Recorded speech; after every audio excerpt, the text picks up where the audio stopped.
Jeg har sagt til Patrick, og jeg er ked af, at jeg har sagt det til Patrick, men jeg har sagt det til ham. Hold kæft, det skuffer mig helt vildt. Rigtig, rigtig meget. For jeg holdt det hemmeligt for alle herinde. Og der er så mange, der har kørt på mig om Peter og sådan noget. Du har ikke haft sex herinde og sådan noget. Det er da også op mig. Og så har du fucking sagt det til Patrick. Hvad fanden sker der for det? Fordi Patrick han var min partner, og jeg stolede så meget på Patrick, og vi stolede så meget på hinanden. Jeg stolede også på min partner. 100%. Og jeg valgte alligevel dig frem for Cecilie. Så har du fucking sagt det til Patrick. Hvad fanden sker der for det, mand? Det er vi helt ked af.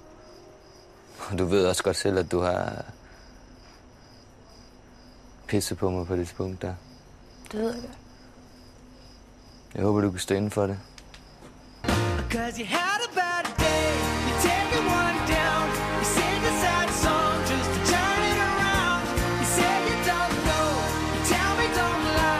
You work